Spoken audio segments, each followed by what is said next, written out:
खट्टा खाने वाली चुड़ैल। रात को अचानक राधिका मौसी को किचन से कुछ गिरने की आवाज आई। उन्होंने बाहर निकल के देखा तो किचन में उन्हें कोई सफेद साड़ी में दिखा। वो चीख पड़ी, हे भगवान, आलतू जलाल तू आई बला को टाल तू, आलतू जलाल तू आई बला को टाल तू। राधिका मौसी को चीखते सुनकर श्रवण बाहर आता है भागते हुए। अरे माँ, क्या हुआ? क्या देख लिया? दादी माँ आ गई क्या सपने में? अरे बेटा, रसोड़े में देख तो कौन है? श्रवण रसोड़े में झांक कर देखता है और उसे कोई नहीं दिखता अंदर।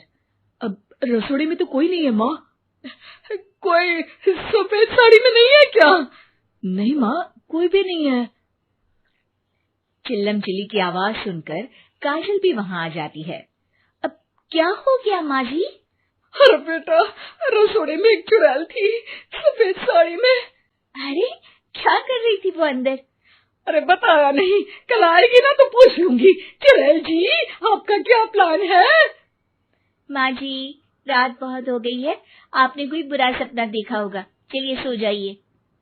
राधिका मौसी सोने तो चली जाती है, पर उनको रात भर नींद ही नहीं आती। वो कुछ भी उलझुल बातें सोचने लगती है। कहीं चुड़ैल की वजह से तो घर में टेंशन नहीं हो रहा, कहीं उसी की वजह से तो वो दादी नहीं बन पा रही। सुबह जब राधिका मौसी रसोड़े में छानबीन करती है तो पाती है कि नींबू का अचार गायब है। चुड़ैल नींबू का अचार ले गई, मुझे तो ठीक नहीं लग रहा कुछ। चुड़ैल को भी पता है कि जिंदगी का असली मजा तो खट्टे में ही है। राधिका मौसी झट से श्रवण को फोन कर देती है। बेटा, मुझे समस्या समझ में आ गई है, हमें एक तांत्रिक की जरूरत है। अरे क्या बोल रही हो माँ, तांत्रिक की क्या जरूरत है? आप पूजा पाठ तो कर ही रही हो ना। आलतू जलालतू मंत्र सारे फालतू जैसे कुछ मंत्र पढ़ो, चली जाएगी अपने आप चुड़ैल। अरे नहीं बेटा, कभी चुड़ैल को कम नहीं समझते। अरे तुझे पता भी नहीं चलेगा कि कभी वो छल करके काजल की जगह घर की बहू खुद बन जाएगी। क्या माँ, कुछ भी बोल रही हो? कहाँ काजल और कहाँ चुड़ैल? वैसे एक बात बताओ, काजल को अगर गाने के लिए बोल देना तो चुड़ैल काजल की आवाज सुनकर घर तो क्या, धरती लोग छोड़कर चली जाएगी। तुम ना पढ़े लिखे बच्चे हर चीज को मजाक समझते हो। तुम रहने दो, मैं खुद ही तांत्रिक को बुला लेती हूँ। अच्छा सुन, शाम को इमली लेके आना। क्या है कि चटनी खाए बहुत दिन हो गए है ना। नहीं माँ, इमली तांत्रिक से ही मंगवा लो ना, आटा वगैरह भी उसी से पिसवा लेना।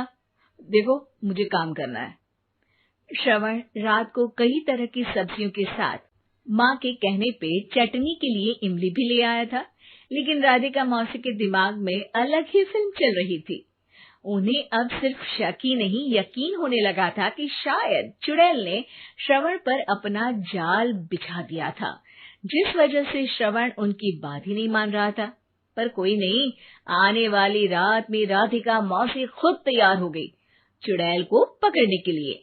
रुद्राक्ष की माला, तुलसी का पत्ता, हनुमान चालीसा सब हाथ के पास ही था, बस चुड़ैल का इंतजार था। और जैसा राधिका मौसी ने सोचा था वैसा ही हुआ। वो चुड़ैल उस रात भी आई, पर वो राधिका मौसी से तेज निकली और राधिका मौसी के उससे पकड़ने के पहले ही वो भाग खड़ी हुई।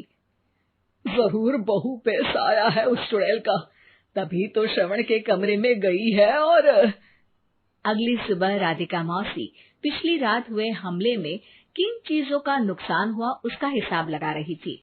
उनके खेमे से एक आम के अचार की शीशी भी गायब हो चुकी थी, और वो इमली भी जो कल श्रवण लेकर आया था।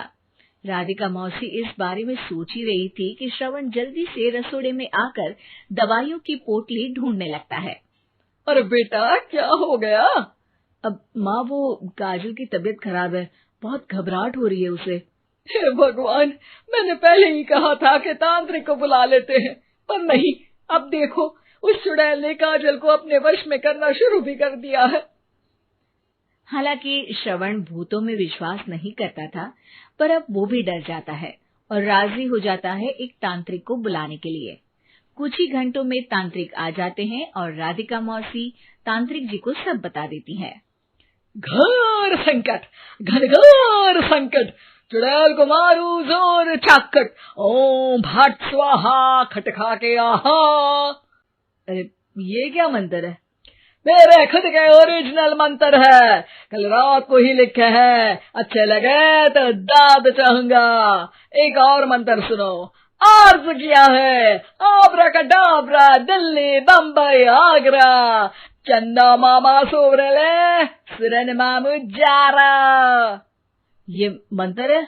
अरे कोई चालीसा वालीसा पढ़ो ना। वक्त कम है, 40 नहीं पड़ेंगे, 20-25 में काम चलाना पड़ेगा। अलग निरंजन जाके लंदन, मुफ्त का मंजान घिस मेरे नंदन। अरे जल्दी करो तांत्रिक जी, जल्दी करो। तांत्रिक अपने उल झलूल मंत्र पढ़ने लगता है। श्रवण को तांत्रिक पे शक होता है। वो अपने एक डॉक्टर दोस्त को कॉल कर देता है ताकि कोई अनहोनी हो तो इमरजेंसी में चीजें मैनेज हो जाए। तांत्रिक धुनी रमाता है, जिसकी वजह से कमरे में काफी धुआं हो जाता है और जिसकी वजह से बहू की घबराहट बढ़ जाती है। अब भागेगी चुड़ैल। हाँ। बहू खांसते हुए धुएं से बचने के लिए बाहर चली जाती है। अरे भाग रही है, भाग रही है। पीछे पीछे श्रवण भी जाता है। बहू एक सोफे पर बैठ जाती है। तभी डॉक्टर दोस्त आ जाते हैं और श्रवण को पानी लाने के लिए कहते हैं। थोड़े चेकअप के बाद डॉक्टर कहते हैं, मेरे हिसाब से जाप का काम पूरा हो गया है। क्या मतलब? अरे कुछ भी नहीं माँ, कोई चुड़ैल नहीं है, खुशखबरी है, अब दादी बनने वाली है। मगर वो सब अचार के डब्बे। श्रवण दोनों अचार के डब्बे अपनी माँ को दिखाता है, जो कि उनके बिस्तर के नीचे छुपे हुए थे। आपने सही बोला था माँ, वो चुड़ैल काजल ही थी जो खट्टा खा रही थी। हमें कल ही पता चला, पर हमने आपको ये तांत्रिक वाला काम करने दिया ताकि आपको भरोसा हो जाए कि भूत वगैरह कुछ होता ही नहीं। अच्छा अच्छा, ये तो बड़ी खुशी की बात है, पर बेटा मुझे एक झाड़ू तो ला दे। क्यों माँ? ये तांत्रिक का भूत उतारती हूँ मैं। अब तांत्रिक राधा मौसी के डर से घर से भाग निकलता है और राधा मौसी उसके पीछे भागती है। अरे संकट ये घनघोर है, तांत्रिक मुआ चोर है।